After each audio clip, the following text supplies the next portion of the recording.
Good evening everyone. I am Praveen Kumar. तो चलिए हम लोग अपने फोकस बैच को कंटिन्यू करते हैं। प्रीवियस लेक्चर में हम लोगों ने एग्रोनॉमी को कंप्लीट किया था।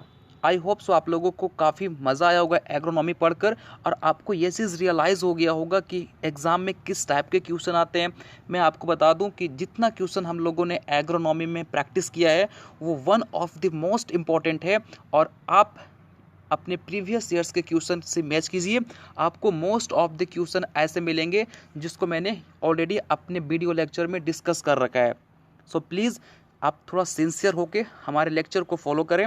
और एक इम्पॉर्टेंट बात, कई बच्चे क्या कर रहे हैं कि हमारे जो नोट्स अपलोड होते हैं उसको वो डाउनलोड कर लेते हैं और डायरेक्ट नोट्स को पढ़ते हैं, है ना। बट ऐसा गलती ना करें, क्योंकि ये नोट्स मैं खुद से प्रिपेयर करता हूँ, तो मैं बहुत सारे ऐसे पॉइंट स्किप कर देता हूँ जो कि मैं वीडियो लेक्चर में समझाता हूँ। सो प्लीज़ आप सबसे पहले हमारे वीडियो लेक्चर को फॉलो करें, देन आप हमारे नोट्स को फॉलो करें, ठीक है। तो चलिए हम लोग आज नेक्स्ट सब्जेक्ट पे एंट्री करते हैं, हॉर्टिकल्चर। एक्चुअली मैंने अपने कम्युनिटी बॉक्स में वोटिंग करवाया था, तो बहुत मेजोरिटी जो थी वो सॉइल साइंस पढ़ना चाह रही थी, बट मैं सॉइल साइंस पे भी आऊँगा। मैं सोचा कि हॉर्टिकल्चर जो है वो थोड़ा इजी है, तो इसको हम लोग कम टाइम में ख़त्म कर लेते हैं, देन हम लोग सॉइल साइंस अच्छे तरीके से पढ़ेंगे, ठीक है।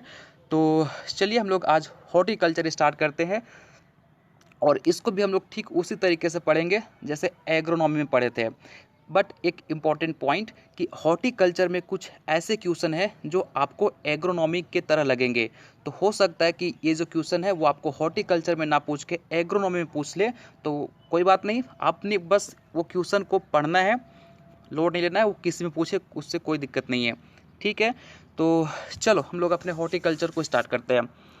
देखिए सबसे पहला क्वेश्चन जो कि काफ़ी इंपॉर्टेंट है, कई बार पूछ दिया जाता है एग्जाम में, define horticulture and it's branches. 5 marks का क्वेश्चन पूछेगा आपसे, हॉर्टिकल्चर क्या है और उसके क्या ब्रांचेज हैं।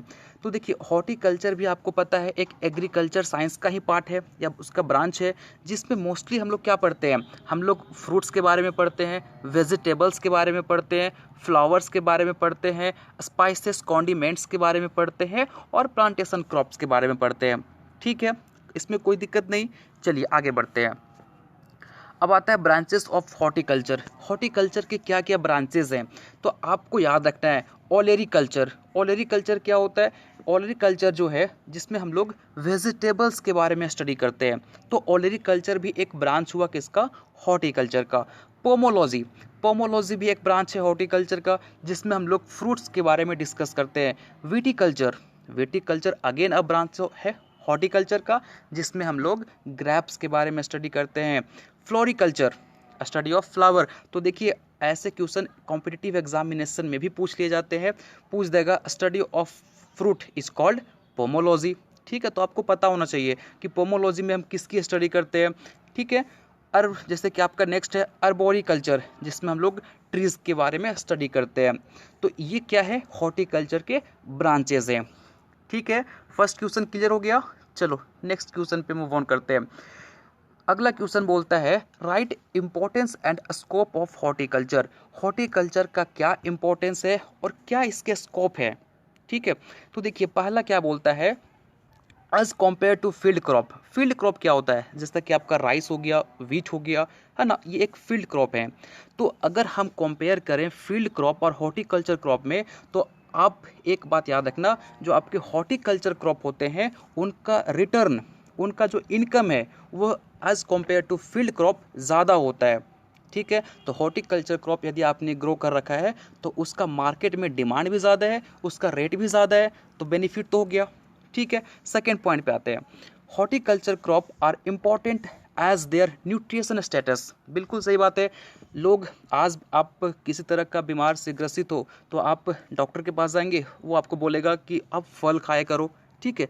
क्यों, क्योंकि उसमें जो as compare to field crop, horticulture crop में न्यूट्रिशन क्या होता है, अच्छा होता है, ज़्यादा होता है, उसमें विटामिन्स के अमाउंट भी क्या होते हैं, ज़्यादा होते हैं, ठीक है।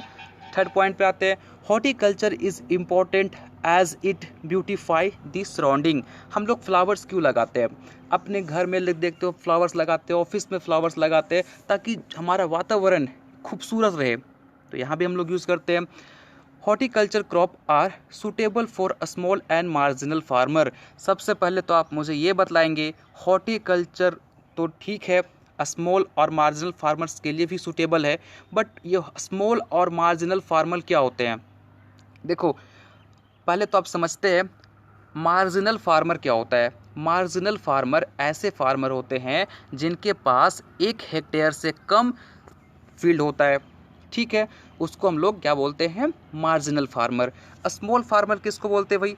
ऐसे फार्मर जिसके पास जो फील्ड है वो कितना है? 2 हेक्टेयर से कम है।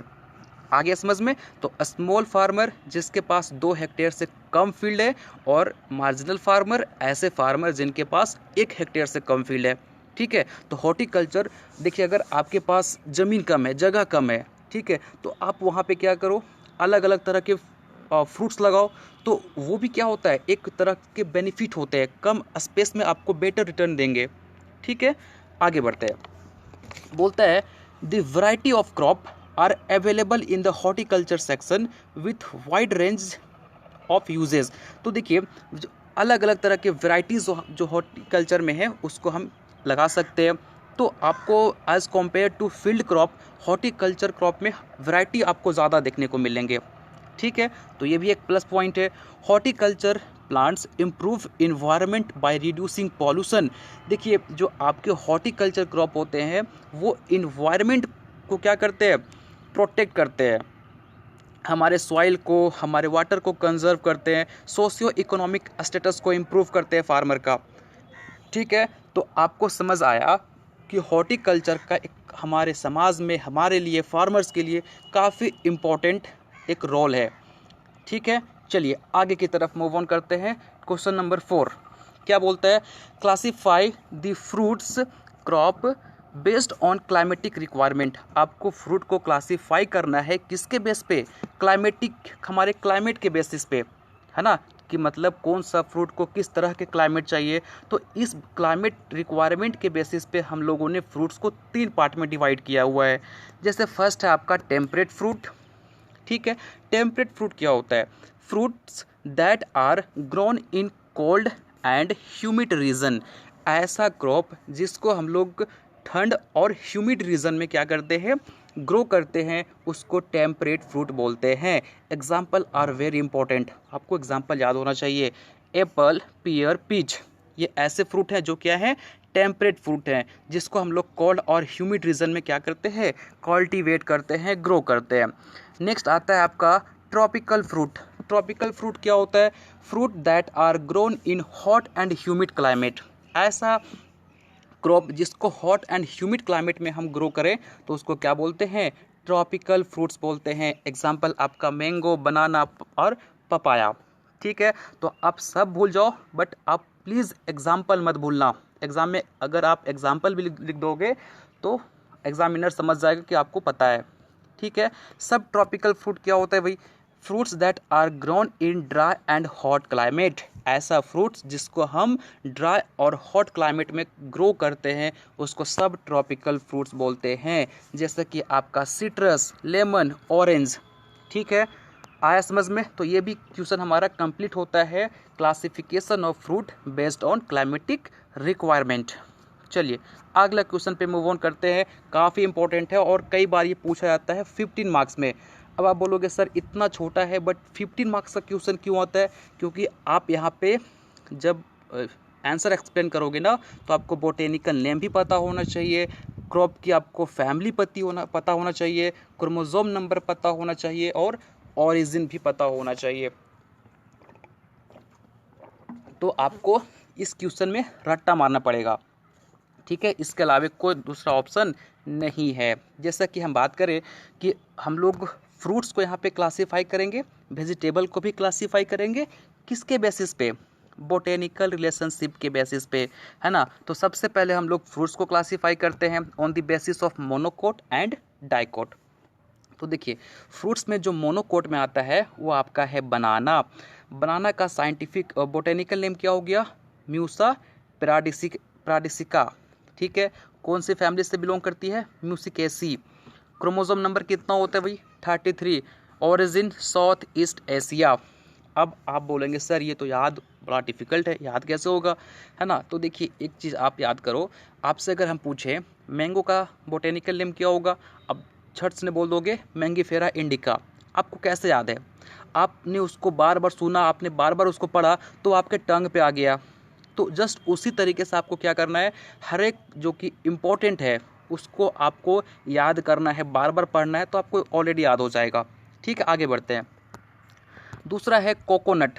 कोकोनट का बोटेनिकल नेम क्या होता है, कोकस न्यूसीफेरा। ठीक है, इसकी फैमिली क्या है, पाल्मी, और क्रोमोसोम नंबर 32 होता है, ओरिजिन साउथ ईस्ट एशिया। ठीक है, चलिए आगे बढ़ते हैं। अब इस फ्रूट्स को हम लोग डाइकोट के बेसिस पे डिवाइड करते हैं। तो मैंगो एक डाइकोट फ्रूट्स है ना। इस मैंगो का बोटेनिकल नेम क्या होता है, मैंगीफेरा इंडिका, एनाकार्डियेसी फैमिली से बिलोंग करता है, क्रोमोसोम नंबर 40 है, और ओरिजिन इंडो बर्मा है। ठीक है, और एक और तरीका मैं आपको बताता हूँ। तो देखिए अगर आपको याद नहीं होता है ना, तो आप मैंगो से बात करना स्टार्ट कर दो। चलो हम लोग जस्ट ऐसे एज अ एग्जाम्पल हम लोग बात कर रहे हैं। ठीक है, मैंगो से हम लोग पूछते हैं कि मैंगो बताओ तुम्हारा बोटेनिकल नेम क्या है। सर मेरा बोटेनिकल नाम मैंगीफेरा इंडिका है। आप किस फैमिली से बिलोंग करते हो, सर मैं एनाकार्डियेसी फैमिली से बिलोंग करता हूँ। आप में का जो क्रोमोसोम है वो कितना है, 40 क्रोमोसोम मेरे अंदर पाया जाता है सर। और आपका ओरिजिन कहाँ हुआ है, आपका जन्म कहाँ हुआ है, इंडो बर्मा में हुआ है। ठीक है, चलिए उसी तरीके से हम लोग पपाया से बात करते हैं। तो पपाया आपका बोटेनिकल नेम क्या है, तो बोलेगा सर मेरा बोटेनिकल नेम कैरिका पपाया है। हम कैरिकेसी फैमिली से बिलोंग करते हैं, और मेरे अंदर जो क्रोमोसोम है वो 18 है, और मेरा जो बर्थ प्लेस है, ओरिजिन है, वो साउथ अमेरिका है। ठीक है, तो आप इस तरीके से भी याद कर सकते हो, आप पे डिपेंड करता है कि आप किस तरीके से बेहतर समझ पाते हो। ठीक है, आगे बढ़ते हैं। वेजिटेबल को भी हम लोग क्लासीफाई कर सकते हैं एज अ मोनोकोट और डाइकोट के बेसिस पे। तो सबसे पहले हम बात करते हैं ऑनियन। ऑनियन का भी बोटेनिकल नेम क्या होता है, एलियम केप्पा, और जो इसकी फैमिली है एलिएसी है, क्रोमोसोम नंबर 16 होता है, और इसकी ओरिजिन सेंट्रल एशिया है। ठीक है, गार्लिक का botanical name Allium sativum, family Alliaceae, chromosome number 16, और ओरिजिन सेंट्रल एशिया। आप यहाँ पे देखो ऑनियन और गार्लिक सब एकदम बिल्कुल सेम है, एलिएसी फैमिली से बिलोंग करता है, क्रोमोसोम नंबर भी दोनों का 16 है, ओरिजिन भी एक ही जगह पे हुआ है, सेंट्रल एशिया। फ़र्क कहाँ है, फ़र्क इनके बोटेनिकल नेम में है। ऑनियन का बोटेनिकल नेम क्या है भाई, एलियम स्केपा, लेकिन गार्लिक का क्या हो गया, एलियम सटाइवम। तो यहाँ पे आपको डिफरेंस देखने को मिल रहा है। ठीक है, चलिए आगे बढ़ते हैं। अब हम लोग वेजिटेबल को क्लासीफाई करते हैं डाइकोट के बेसिस पे। तो टोमेटो का बोटेनिकल नेम क्या होता है, लाइकोपर्सिकन एस्क्यूलेंटम। कितना अच्छा नाम है, लाइकोपर्सिकन एस्क्यूलेंटम। ठीक है, सोलेनेसी फैमिली से बिलोंग करता है, 24 इसमें क्रोमोसोम पाए जाते हैं, साउथ अमेरिका इसका बर्थ प्लेस है, ओरिजिन है। Potato Solanum tuberosum, Solanaceae family से बिलोंग करता है, 48 क्रोमोसोम पाए जाते हैं इसमें, और इसकी ओरिजिन पेरू है। ठीक है, तो आप याद रखना इस क्वेश्चन को हो सकता है फ्रूट्स और वेजिटेबल दोनों मिला के पूछे, but most of the exam में इसको अलग अलग पूछेगा। फ्रूट्स कई बार फ्रूट्स पूछ देगा, कई बार ये वेजिटेबल पूछ देगा। ठीक है, तो आपको दोनों सिचुएशन में अपने आप को तैयार रखना है। चलिए आगे बढ़ते हैं। हम लोग अब वेजिटेबल को पढ़ते हैं based on part use as a food. आपको वेजिटेबल को क्लासीफाई करना है किसके बेसिस पे, कि वेजिटेबल का कौन सा पार्ट हम लोग एज अ फूड में यूज़ करते हैं। ठीक है, तो चलिए हम लोग देखते हैं। स्टेम में आपका अस्परगस, कैलरी, है ना, कोरेबी, ब्रोकली, गार्लिक, लीक, ये आते हैं। तो स्टेम मतलब अस्परगस का हम लोग स्टेम खाते हैं, कैलरी का हम लोग स्टेम खाते हैं, स्पिनाच, कैबेज, मस्टर्ड लीफ इसका हम लोग लीफ खाते हैं, ओनियन, गार्लिक, कोलरेबी, सैलड्स इसकी हम लोग बल्ब खाते हैं, kidney beans, Phewa beans, French bean, peanut, soybean, ये क्या है, सीड का मॉडिफिकेशन, इसके सीड को हम लोग एज अ फूड में हम लोग यूज़ करते हैं। टर्निप, रेडिस, बीट इसके रूट को हम लोग फूड में यूज़ करते हैं। ठीक है, फिर आपका पोटैटो, स्वीट पोटैटो, इसके ट्यूबर को हम लोग यूज़ करते हैं फूड में। तो क्लियर हुआ, आपको याद रखना है और इसके एग्जाम्पल भी आपको याद रखना है। देखो हॉर्टिकल्चर में बहुत सारे ऐसे चीज़ें ना जिसको आपको रटना पड़ेगा, तो आप जान सकते हो उसको लिए आप ट्रिक बनाइए या फिर इसको याद कीजिए, कोई ऑप्शन भी आपके पास नहीं है। चलिए नेक्स्ट क्वेश्चन पे मूव ऑन करते हैं। क्वेश्चन नंबर 7 काफ़ी इजी क्वेश्चन है। Defined propagation. देखिए अब कंफ्यूज नहीं करना है, प्रोपेगेशन और रिप्रोडक्शन दोनों में कोई फ़र्क नहीं है, दोनों सेम है, ठीक है।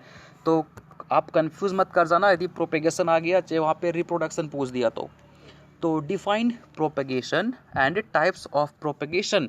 क्या होता है प्रोपेगेशन और प्रोपेगेशन के कितने टाइप्स होते हैं, बिल्कुल सिंपल सा क्वेश्चन है।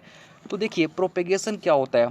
Plant propagation is the process which grow new plant from a variety of source like cutting, layering, grafting, seeds. हम लोग प्लांट प्रोपेगेशन में क्या करते हैं, प्लांट प्रोपेगेशन एक ऐसा प्रोसेस है, एक ऐसा प्रक्रिया है जहाँ पे हम किसी दूसरे प्लांट को या किसी न्यू प्लांट को तैयार करते हैं, किससे, कटिंग से, लेयरिंग से, ग्राफ्टिंग से, ठीक है। तो ये क्या कहलाता है, प्लांट प्रोपेगेशन कहलाता है, ठीक। इसके दो पार्ट्स हैं, सेक्सुअल और एसेक्सुअल। अब हम लोग देखते हैं दोनों के बीच में क्या डिफरेंस है। तो आप एक बार नोटिस करना, इस क्वेश्चन को ऐसे भी पूछ सकता है, write the difference between asexual reproduction या asexual propagation and sexual propagation. आपको प्रोपेगेशन तो समझ आया, प्रोपेगेशन में कुछ नहीं है, हम लोग न्यू प्लांट को तैयार करते हैं, किससे, कटिंग के मेथड से, लेयरिंग के मेथड से, ग्राफ्टिंग के मेथड से, तो ये कहलाता है प्रोपेगेशन, ठीक है। तो इसके दो पार्ट है भाई। तो देखते हैं हम लोग सेक्सुअल और एसेक्सुअल में क्या फ़र्क है। देखिए एसेक्सुअल में एक पेरेंट इन्वॉल्व होता है और आपका सेक्सुअल में दो पेरेंट इन्वॉल्व होते हैं। एसेक्सुअल में जो है गैमेट का फॉर्मेशन नहीं होता है, जबकि आपका सेक्सुअल में गैमेट का फॉर्मेशन होता है। यहाँ पे जो ऑफ स्प्रिंग होते हैं आपके एसेक्सुअल में वो आइडेंटिकल होते हैं पेरेंट्स से, बिल्कुल एकदम 100% एक दूसरे के कॉपी होंगे। बट आप सेक्सुअल में चले जाओ तो यहाँ पे ऑफ स्प्रिंग में आपको थोड़ा बहुत जेनेटिक वेरिएशन देखने को मिलेंगे। The cell division are only mitotic. जो एसेक्सुअल रिप्रोडक्शन है वहाँ पे केवल और केवल माइटोटिक डिवीज़न देखने को मिलता है, लेकिन यहाँ पे सेक्सुअल में आपको gamete are produce by meiotic division and zygote develop by mitotic division, ठीक है। आया समझ में। Larger number of plant are produce very short term. यहाँ पे आप बहुत लार्जर नंबर में प्लांट्स को प्रोड्यूस कर सकते हो कम समय में, लेकिन यहाँ पे आपको थोड़ा सा टाइम लग जाएगा, ठीक है। चलिए तो आपको डिफरेंस भी याद रखना है ना। देखो कई लोगों को ये पॉइंट समझ में नहीं आया होगा, मैं आपको एक्सप्लेन कर देता हूँ। देखिए यहाँ पे सेक्सुअल में क्या होता है, मोस्टली यहाँ पे आपके मियोसिस पार्टिसिपेट करते हैं, ठीक है। माइटोटिक आपको पता है कि जब सेल डिवाइड करता है तो यहाँ पे माइटोटिक बहुत ज़्यादा रिस्पॉन्सिबल होता है फॉर द ग्रोथ करने के लिए। बट जहाँ पे अगर गैमेट फॉर्मेशन की बात करें तो वहाँ पे मियोसिस पार्टिसिपेट करता है, ठीक है। तो हम लोग बोल सकते हैं कि एसेक्सुअल में माइटोसिस पार्टिसिपेट करता है और सेक्सुअल में मियोसिस पार्टिसिपेट करता है, ठीक है। क्लियर हो गया। चलिए अब बात करते हैं क्या एडवांटेज है और डिसएडवांटेज है किसका, वेजिटेटिव प्रोपेगेशन का, ठीक है, या फिर उसी को हम लोग मेरिट और डिमेरिट बोलते हैं। तो देखते हैं सबसे पहले क्या मेरिट है वेजिटेटिव प्रोपेगेशन का। बोलता है it good for multiplication of seedless plant, ठीक है। ये गुड क्या है, क्या है इसमें गुड है, आपको देखिए ज़रा ध्यान से कि ऐसे प्लांट जिनमें सीड नहीं होते हैं तो उनके लिए बहुत ज़्यादा बेनिफिट होता है। क्यों, क्योंकि उसके कोई पार्ट हम तोड़ लिए और वहाँ से फिर हम लोग एक न्यू प्लांट को ग्रो कर सकते हैं, तो उनके लिए काफ़ी ज़्यादा ये बेनिफिट होता है। फास्टेस्ट मेथड ऑफ रिप्रोडक्शन, बिल्कुल इनके क्या मेरिट हैं कि इनमें जो रिप्रोडक्शन की रेट होती है वो काफ़ी ज़्यादा होती है। Disease free plant can be obtained, यहाँ से हम डिजीज़ फ्री प्लांट को ऑब्टेन कर सकते हैं। जैसे मान के चलिए ये प्लांट है, ठीक है, इस वाले पार्ट में डिजीज़ लग गया और संभावना है कि ये डिजीज़ जो है वो पूरे प्लांट में फैल सकता है, तो हम लोग क्या करेंगे, इस डिजीज़ वाले पार्ट को रिमूव कर सकते हैं। है ना। और हो सकता है यदि आपके पूरे प्लांट्स में डिजीज़ लग गया हो, केवल कुछ पोर्शन आपका बचा हुआ है, तो इस पोर्शन को काट लेंगे और यहाँ से फिर हम लोग दूसरी जगह पे कल्टीवेट कर देंगे। तो हम लोग इस मेथड से डिजीज़ फ्री प्लांट को भी ऑब्टेन कर सकते हैं। यहाँ पे जो प्लांट होते हैं ना, उनमें जेनेटिकली पूरी सिमिलर दिखाई पड़ती है, मतलब जैसा पेरेंट होगा एकदम उसी का कॉपी आपको ऑफ स्प्रिंग दिखाई पड़ेंगे। Desirable quality of plant obtained, आप जिस तरह के करेक्टर चाहते हैं प्लांट में वो आप यहाँ से ले सकते हैं। जैसे कि मान के चलें कि आपको कुछ ऐसा प्लांट पसंद आ गया जो कि आपके लायक है, जैसे आप सोचते हैं कि हमारे ऐसे क्रॉप्स हो जो काफ़ी ज़्यादा मात्रा में, जैसे कि हम गन्ना की बात करते हैं, ठीक है, ये गन्ना है, आपका ये मनपसंद गन्ना है, इसमें आपके जूस कंटेंट भी काफ़ी अच्छे हैं, तो आप चाहते हो कि नहीं हम अगली बार इसी वैरायटी को कल्टीवेट करें, ठीक है, तो उसके लिए जो सबसे बेटर है वो आपका वेजिटेटिव प्रोपेगेशन है। तो डिज़ायरेबल क्वालिटी को भी हम ऑब्टेन कर सकते हैं इस वेजिटेटिव प्रोपेगेशन मेथड से। ठीक, चलिए इनके डिमेरिट देखते हैं।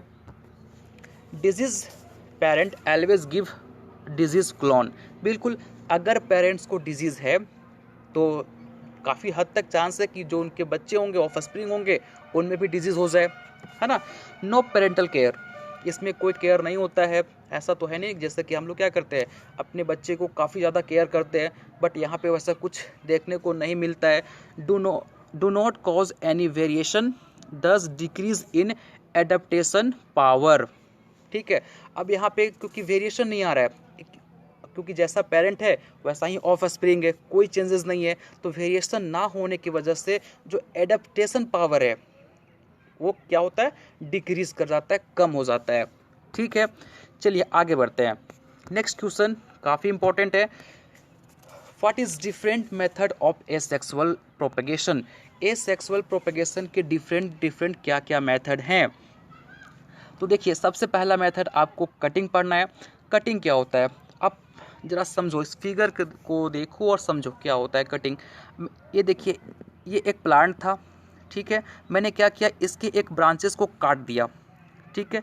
कट करने के बाद इसको हम क्या करेंगे दूसरे जगह पे कल्टीवेट कर देंगे, तो वहाँ से एक नया प्लांट बन सकता है ना, बनेगा कि नहीं बनेगा, तो इसी को क्या बोलते हैं, कटिंग बोलते हैं। तो cutting is separated portion of root stem, हो सकता है वो आपका जो कटिंग पोर्शन है वो रूट है, स्टेम हो सकता है, लीफ हो सकता है, जिसको हम लोग आर्टिफिशियल प्रोपेगेशन में यूज़ करते हैं, है ना, ताकि फिर ये जो कटिंग पोर्शन है वहाँ से एक न्यू प्लांट हमारा ग्रोथ कर सके। एग्जाम्पल आपका रोज़ हो गया, शुगर केन हो गया, ठीक है, क्लियर होता है। चलिए आगे बढ़ते हैं। नेक्स्ट आता है आपका ग्राफ्टिंग। ग्राफ्टिंग क्या है, देखिए हम लोग यहाँ पे क्या करते हैं, दो प्लांट्स को ज्वाइन कर देते हैं और उससे एक सिंगल प्लांट को तैयार करते हैं। जैसा कि ऐसा समझो, आप आपने कई बार देखा भी होगा, जैसे ये रोज़ का प्लांट है, इसमें पिंक कलर का फ्लावर लगता है, ठीक है, एक और रोज़ का प्लांट है जिसमें वाइट कलर का फ्लावर लगता है ना। तो आप चाहते हो कि हम एक ऐसा प्लांट को तैयार करें जिसमें वाइट कलर का भी फ्लावर लगता हो और पिंक कलर का भी फ्लावर लगता हो, तो उसके लिए सबसे बेस्ट मेथड क्या है, ग्राफ्टिंग है। ग्राफ्टिंग के मेथड से आप इस चीज़ को कर सकते हो, ठीक है, आया समझ में। चलिए तो अब इसमें दो पोर्शन आते हैं आपके, स्टोक एंड साइकन। देखिए स्टोक और साइकन में क्या डिफरेंस है। स्टोक में क्या होता है, स्टोक जिसमें रूट लगा होता है, तो कई लोगों को ना डिफरेंस याद नहीं होता है। तो देखिए स्टोक में आप रूट लगा होगा और साइकन जो कि आपने अटैच्ड करा है ऊपर से, ठीक है, तो ये कॉमन डिफरेंस है स्टोक और साइकन में, ठीक है भाई। चलो एग्जाम्पल इसका याद रखना है आपको, मैंगो, रोज़, गुआवा, एप्पल, ठीक। नेक्स्ट हम लोग बात करते हैं लेयरिंग। लेयरिंग क्या है, देखिए कुछ नहीं है, देखिए ये सपोज प्लांट है, ठीक है ना। अब लेयरिंग में क्या करेंगे हम लोग, इसके एक ब्रांच को फोल्ड करेंगे और उसमें देखिए इसको थोड़ा सा मिट्टी में झाँप देंगे, ठीक है, कवर करते हुए आगे निकल जाएंगे। यहाँ पे दिख रहा है ना, इसके एक ब्रांच को मैंने फोल्ड किया और उसको सॉइल से मैंने कवर कर दिया। कुछ समय के बाद क्या होगा, यहाँ से रूट डेवलप हो जाएंगे, ठीक है। फिर क्या करेंगे हम लोग, यहाँ से इसको कट कर देंगे, तो यहाँ से क्या हो गया, एक न्यू प्लांट तैयार हो गया कि नहीं हो गया। तो ये है लेयरिंग मेथड, ठीक है भाई। तो it is used in plant having long flexible branches, इसमें हम लोग ऐसे ब्रांचेस को यूज़ करेंगे जो थोड़ा लंबा है और फ्लेक्सिबल है ना, जो इजली नीचे की तरफ मूव ऑन कर सकता है। In this process root formation are artificially, यहाँ पे जो रूट का फॉर्मेशन है हम लोग करवा रहे हैं। यहाँ पे देखना, इसको हम लोग क्या किया, नीचे की तरफ कवर कर दिया। अब यहाँ पे इसको एडवर्स कंडीशन, यहाँ पे इसको फेवरेबल कंडीशन मिल गया, तो यहाँ से क्या हो गया, रूट डेवलप हो जाएगा, है ना। एंड इंड्यूस ऑन स्टेम, कहाँ से, स्टेम से ना। अरे भाई आपने स्टेम को ही ना नीचे कवर किया था, तो रूट यहाँ से ग्रो कर गया। Before they attached from plant for propagation, बाद में इसको हम लोग कट कर देंगे, यहाँ से एक न्यू प्लांट तैयार हो गया। ठीक है, एग्जाम्पल जैस्मिन, स्ट्रॉबेरी। ठीक है, अब मैं एक आपको इम्पॉर्टेंट पॉइंट बतलाता हूँ। ऐसा नहीं है कि कटिंग का केवल यही 3 पार्ट हैं, आपको कटिंग के भी कई सारे टाइप्स पढ़नी है। तो मैं अगले लेक्चर में, क्योंकि लेक्चर का ड्यूरेशन काफ़ी ज़्यादा हो जाता, इसलिए मैंने इस लेक्चर में इंक्लूड नहीं करा। अगले लेक्चर में हम लोग पढ़ेंगे what is cutting and various type of cutting method. इसके कई सारे टाइप्स भी हैं। इसी तरीके से आपको ग्राफ्टिंग के टाइप्स मिलेंगे, इसी तरीके से आपको लेयरिंग के भी टाइप्स मिलेंगे। तो इसको हम लोग अगले लेक्चर में डिस्कस करेंगे। So don't worry about it. अभी सिर्फ आप इतना याद रखो, लेयरिंग क्या होता है, ग्राफ्टिंग क्या होता है और कटिंग क्या होता है। ठीक है, चलिए इसके टाइप्स को हम लोग अगले लेक्चर में इंक्लूड करेंगे और वहाँ से क्वेश्चन आते हैं। ठीक है, चलिए यहाँ पे दिखाई पड़ रहा है आपको, ये प्लांट है, इसके एक ब्रांच को मैंने फोल्ड किया और इसको मैंने सॉइल से कवर कर दिया। बाद में यहाँ से रूट आ जाएगा और हम लोग इस प्लांट इसको क्या करेंगे, कट कर देंगे, फिर यहाँ से एक नया प्लांट तैयार हो जाएगा, है ना। चलिए नेक्स्ट क्वेश्चन आता है आपका, define seed germination and also explain stages of seed germination and factor affecting seed germination. Seed germination क्या है ना, उसके क्या क्या स्टेजेस हैं और कौन से ऐसे फैक्टर हैं जो सीड जर्मिनेशन को अफेक्ट करते हैं। ठीक है, तो चलिए सबसे पहले इसके डेफिनेशन को समझते हैं कि सीड जर्मिनेशन क्या होता है। बोलता है भाई, the process by which a plant grow from a seed, एक सीड से एक प्लांट का तैयार हो जाना क्या कहलाता है, सीड जर्मिनेशन ही कहलाता है। बट ये तो बच्चा वाला लैंग्वेज हो गया, आप बीएससी कर रहे हो तो इतना छोटा सा डेफिनेशन तो नहीं लिखोगे ना, the process by which a plant grow from a single seed. तो इससे क्या, तो इसमें फिर आप में और फिर वो बच्चे में क्या फ़र्क है। तो इसलिए हम लोग क्या करेंगे, थोड़ा मैच्योर डेफिनेशन लिखेंगे। क्या लिखेंगे, देखो, germination in plants is the process by which a dormant seed, dormant seed क्या होता है, ऐसा सीड जो रेस्टिंग पीरियड में है, ठीक है, begin to sprout and grow into a seedling under the right growing season. ठीक है, ये एक डेफिनेशन हुआ ताकि आप जो लिख सकते हो और इससे लगेगा कि हाँ आप एक एग्रीकल्चर के स्टूडेंट हो। ठीक है, तो बच्चा वाला डेफिनेशन नहीं लिखना है, थोड़ा सा मैच्योर डेफिनेशन लिखना है आपको। ठीक है, चलिए आप यहाँ पे देख रहे हैं, मैंने एक सीड को यहाँ पे लगाया, बाद में यहाँ से फिर ये तैयार होके आपका एक प्लांट बन गया। तो ये भी क्या है, सीड जर्मिनेशन है। अब इनके स्टेजेस देखते हैं ना, क्या क्या स्टेज हैं सीड जर्मिनेशन का। तो the seed get air and water, क्या होता है, जब मैंने सीड को लगाया, ये सीड एयर लिया, वाटर लिया। अपना सोचो ज़रा, दिमाग लगाओ, आपके घर में चना होगा, आपने उसको बंद करके रखा हुआ है, तो क्या वहाँ पे स्प्राउट आ रहा है उसमें, नहीं, स्प्राउट नहीं आएगा। बट उसको आपने क्या किया, वाटर में डाल दिया। ठीक है, जैसे उसको आप पानी में डालोगे तो अगला दिन क्या होगा, वो फूल जाएगा। फूला ना, क्यों फूला, क्योंकि वाटर उसके अंदर चला गया, हम लोग इसको इम्बिबिशन बोलते हैं।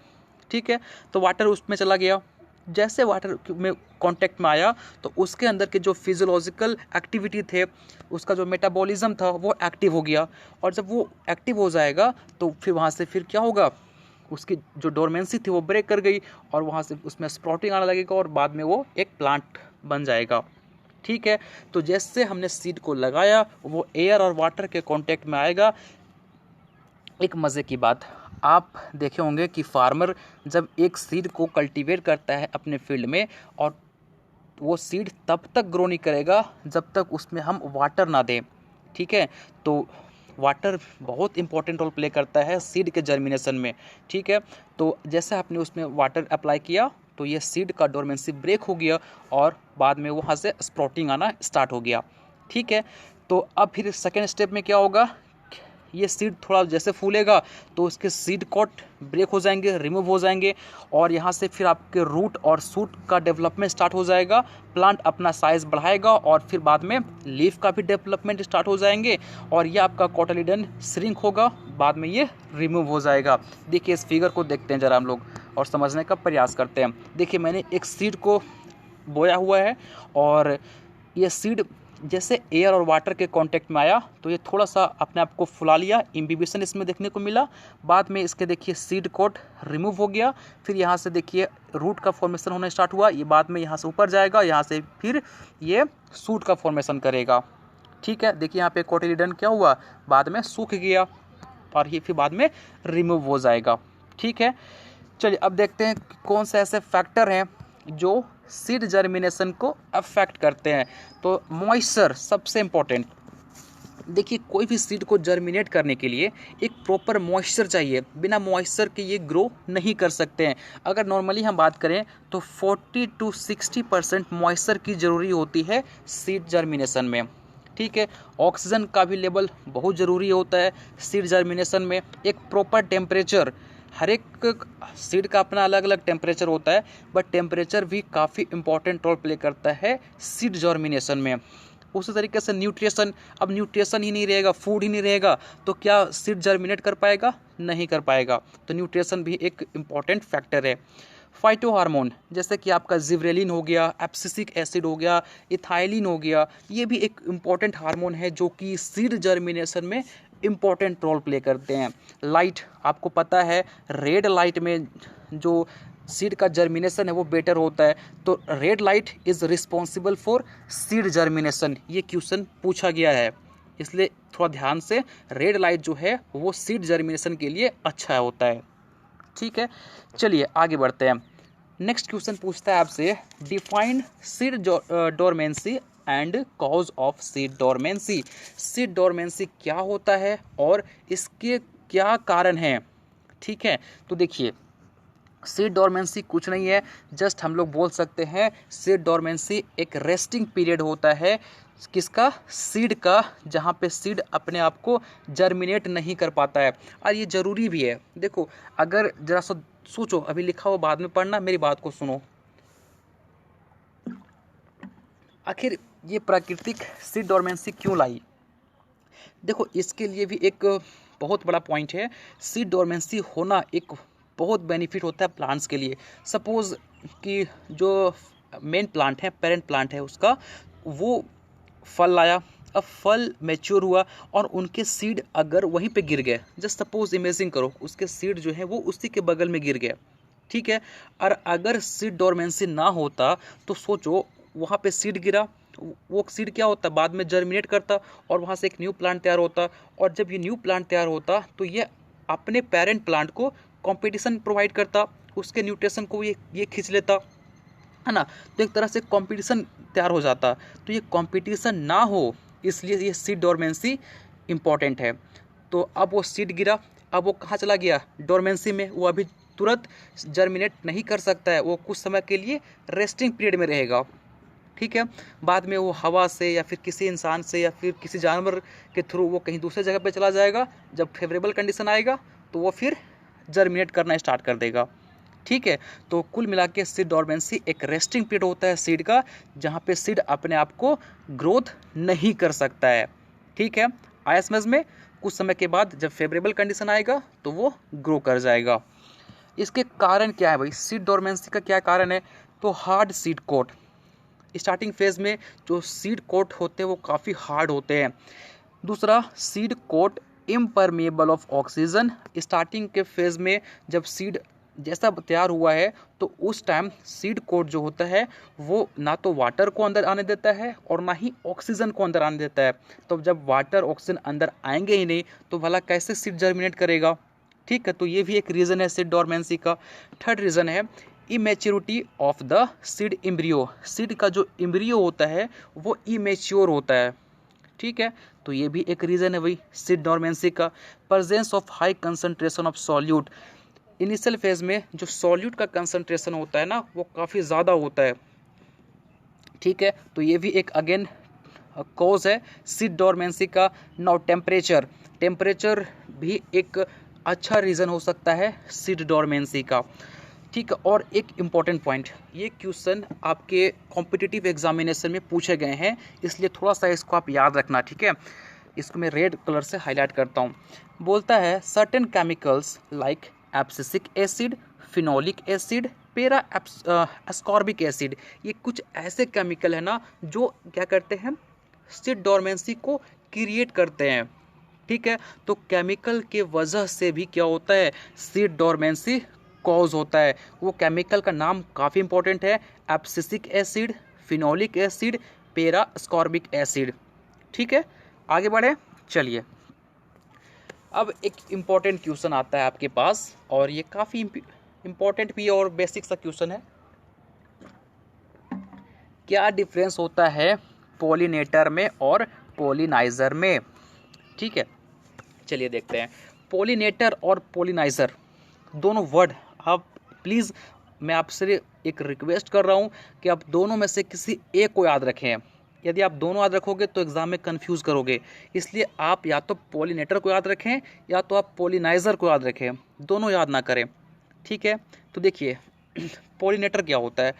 Pollinator is the biotic agent that move the pollen to the female plants such as bees, moth, है ना, बैट, बर्ड। क्या बोलता है देखो, पोलिनेटर एक बायोटिक एजेंट होते हैं। जस्ट समझो ना कि जो आपकी मधुमक्खियाँ होती हैं, जो बर्ड्स होते हैं, वो क्या करते हैं, पोलन ग्रेन को फीमेल पार्ट तक पहुंचाते हैं, और ये जो पहुंचाते हैं ना उसको हम बोलते हैं पोलिनेटर। तो मधुमक्खी क्या करता है, पोलन ग्रेन को एक प्लांट से दूसरे प्लांट तक पहुंचाता है, नहीं पहुंचाता है, तो ये मधुमक्खी क्या हुई, पोलिनेटर हुई, ठीक है।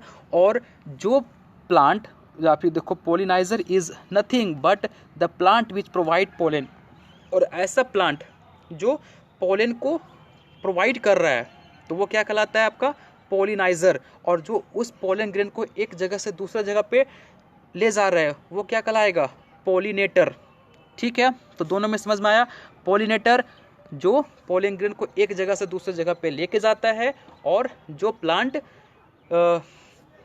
पोलन ग्रेन को प्रोड्यूस करती है वो क्या हो गई, पोलिनाइजर, ठीक है। यहाँ पे आप देखिए, आप मुझे यहाँ पे बतलाओ कि इसमें पोलिनेटर कौन है और पोलिनाइजर कौन है।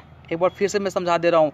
पोलिनेटर होता है जो पोलन ग्रेन को एक जगह से दूसरे जगह पे लेके जाता है, हो सकता है आपका बीज है, मॉथ है, बर्ड है, बैट है, ठीक है। और पोलिनाइजर क्या होता है, ऐसा प्लांट जो पोलन ग्रेन को प्रोवाइड करता है, ठीक है। तो अब देखिए ये आपका क्या हो गया, पोलिनेटर जो पोलन ग्रेन को एक जगह से दूसरे जगह पे लेके जाएगा, और ये प्लांट जो कि पोलन ग्रेन को प्रोवाइड कर रहा है, तो ये इसको हम क्या बोलेंगे, पोलिनाइजर। आई होप सो आप दोनों में से किसी एक को याद रखेंगे तो आपको हमेशा याद रहेगा, ठीक है। और ये कंसेप्ट आपके क्लियर हो गए होंगे। आगे बढ़ते हैं। बोलता है define pruning, also explain its objective and principle. बोलता है कि प्रूनिंग क्या होता है, आपको इसके ऑब्जेक्टिव भी बतलानी है और प्रिंसिपल भी बतलानी है। तो देखिए प्रूनिंग क्या होता है, अगर हम सिंपल लैंग्वेज में बात करें तो pruning removal of parts like root, leaf, flower, fruits etcetera to obtain good and qualitative yield. यहाँ पे हम क्या करते हैं, ऐसे पार्ट को हम रिमूव कर देते हैं, ठीक है, ताकि हम जैसे देखो ना, removal of parts like roots, leaf, flower, fruits etcetera to obtain good and qualitative yield. Actually यहाँ पे थोड़ा सा मिस्टेक लग रहा है मुझे डेफिनेशन में। एक रिमूव करेंगे, लेकिन कौन सा पार्ट को रिमूव करेंगे, जिसमें डिजीज़ हो गया हो, ठीक है, या फिर वो थोड़ा बाकी चीज़ों से हट के हो, वीक हो, ठीक है, तो ऐसे पार्ट को हम रिमूव करेंगे, ठीक है। तो आप इसको कैसे लिखोगे, removal of disease, damage, insect infested part of plant, ठीक है, that obtained good and qualitative yield, ठीक है। आया समझ में?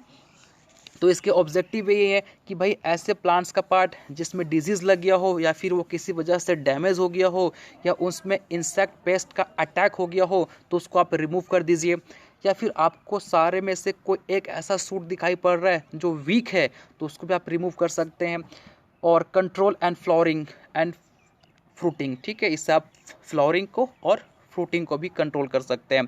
तो कुल मिला के प्रूनिंग यही होता है कि ऐसे प्लांट्स का पार्ट जो थोड़ा डैमेज लग रहे हैं, थोड़ा डिजीज़ लग गया उसमें या फिर पेस्ट का अटैक हो चुका है या फिर वीक स्टेम जो है वो वीक पड़ गया है तो उसको आप क्या करो, रिमूव कर दो।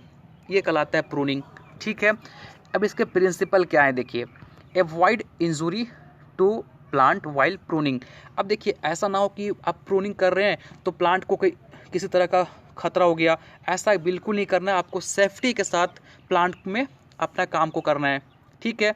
कई प्लांट ऐसे होते हैं ना जिसमें आप क्या करो, अगर उसमें थोड़ा बहुत इंजरी हो गया, आप उसको प्रूनिंग कर रहे थे गलती से छिला गया, ठीक है, तो वो फ्रूटिंग करना बंद कर देंगे। इसलिए आपको प्रूनिंग करते वक्त थोड़ा सा सावधानी बरतनी चाहिए। Should be perform well in advance before flowering. और इसको कब करना है, फ्लावरिंग से पहले।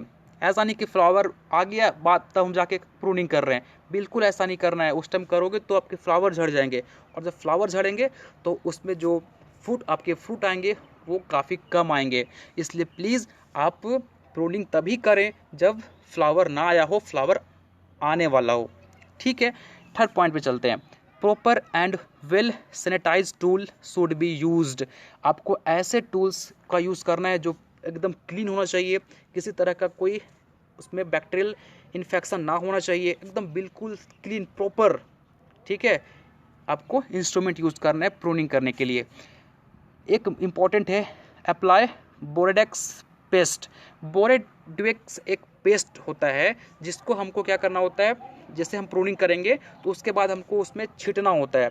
उससे क्या होंगे कि जो इंसेक्ट का अटैक होगा प्लांट में वो काफ़ी हद तक कम पड़ जाएंगे, ठीक है। तो ये आप याद रखिएगा, इसको अप्लाई करते हैं प्रूनिंग करने के बाद ताकि डिजीज़ प्लांट में ना हो, ठीक है भाई। ये इनके प्रिंसिपल थे। ने हम लोग आते हैं अब अगले पॉइंट पे, ट्रेनिंग क्या होता है। अब मैं यहाँ पे वो ट्रेनिंग की बात नहीं कर रहा हूँ जो आप लोग एग्ज़ाम क्वालिफाई करने के बाद करते हो, ठीक है। यहाँ पे हम प्लांट लेवल पे बात कर रहे हैं, ठीक है ना। तो देखिए ट्रेनिंग क्या होता है। ट्रेनिंग में हम लोग क्या करते हैं, प्लांट को कुछ इस तरीके के स्ट्रक्चर प्रोवाइड करते हैं ताकि प्रॉपर सनलाइट वहाँ पे मिल सके, है ना। तो कुल मिला के हमको अगर डिजीज़ फ्री प्लांट बनाना है तो हम प्रूनिंग करेंगे, अगर हमको प्लांट को सेफ प्रोवाइड करना है तो हम वहाँ पे ट्रेनिंग करते हैं, ठीक है। इसके क्या ऑब्जेक्टिव है भाई, तो देखो control the shape of plant. तो हम प्लांट के जो शेप है उसको कंट्रोल कर सकते हैं। To facilitate interception and sun ray to reach every parts of the plant. बिल्कुल सही बात है, हम इस तरीके से उसको शेप प्रोवाइड करेंगे ताकि सन रे है वो हर एक पार्ट तक पहुंच सके, है ना। To develop balance vegetative and reproductive growth of plants. बिल्कुल जो वेजिटेटिव हैं और रिप्रोडक्टिव ग्रोथ है प्लांट्स के, उन दोनों के बीच में एक प्रॉपर बैलेंस बन सके, तो इसके लिए भी हम लोग क्या करते हैं, ट्रेनिंग करते हैं। तो कुल मिला के यदि आपसे कोई पूछता है ट्रेनिंग और प्रूनिंग में क्या अंतर है भाई, तो ट्रेनिंग हम लोग प्लांट के एक शेप देने के लिए क्या करते हैं और प्रूनिंग हम लोग प्लांट को डिजीज़ फ्री बनाने के लिए करते हैं, ठीक है। क्लियर हुआ यहाँ तक। चलिए फिर आज हम लोग काफ़ी इंपॉर्टेंट क्वेश्चन को डिस्कस किए हैं। अब डोंट फॉरगेट वास पार्ट 2। आपको पार्ट 2 देखना नहीं भूलना है क्योंकि वहाँ पे मैं काफ़ी इंपॉर्टेंट क्वेश्चन भी डिस्कस करूँगा जो कि आप पढ़े ना, कटिंग, ग्राफ्टिंग, लेयरिंग, इसके टाइप्स पे क्वेश्चन आता है और वो काफ़ी 15-15 मार्क्स के क्वेश्चन पूछे जाते हैं।